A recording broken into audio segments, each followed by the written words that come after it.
Praise the lord. హల్లెలూయా. ఈరోజు దేవుని వాగ్దానము మత్తయి సువార్త 6వ అధ్యాయము 26వ వచనము.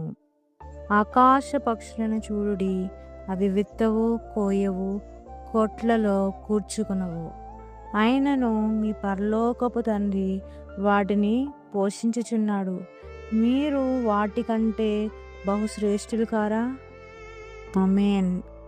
ఈ వాక్యము వినుచున్నంటి దేవుని బిడ్డలారా, ఆకాశ పక్షులను పోషించే తండ్రి, ఆకాశ పక్షులను నిత్యము కాపాడుచున్న తండ్రి, ఇదిగో ఆయన రూపంలో, ఆయన యొక్క స్వరూపంలో నిర్మించుకున్న మనల్ని కూడా ఆయనే పోషిస్తున్నాడు, ఆయనే కాపాడుతున్నాడు, ఆయనే సజీవులుగా మనలను ఈ లోకంలో బ్రతికిస్తున్నాడు. ఇంకో ఈ వాక్యం తెలియజేస్తున్న మత్తయి సువార్తలో ఆకాశ పక్షులను చూస్తున్న తండ్రి ఈ మనుషులైన మనలను, శ్రేష్ఠులమైన మనలను పోషించడా? ఇంకో మనిషి రూపాన్ని ఇచ్చిన మనలను మరి ఎంతో శ్రేష్టమైన వారిగా ఈ లోకంలో ఆయన పుట్టించాడు. ఆయన పరిశుద్ధుడు.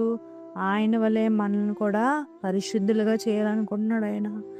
ఆయన నీతిమంతుడు. ఇదిగో ఎవరైతే నీతిమంతులు ఉన్నారో వారితో ఆయన తిరుగుతానని నేను వాక్యం సెలవిస్తుంది.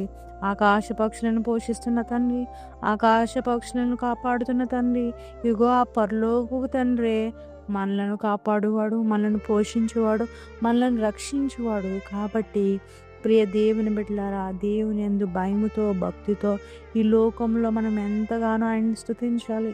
ఇలా జీవిస్తున్నామంటే, ఇలా బ్రతుకున్నామంటే, ఇలా పోషింపబడుచుంటాం కేవలమైన గొప్ప కృప. కాబట్టి ఇగో మనం దినదినము కూడా ఆయనకు కృతజ్ఞతాస్తుతులు కలిగి మనం ఉండాలి, దేవుణ్ణి స్తుతించాలి. ఈ వాక్యము పరమ తండ్రి దీవించి ఆశీర్వదించుగాక. ఆమేన్.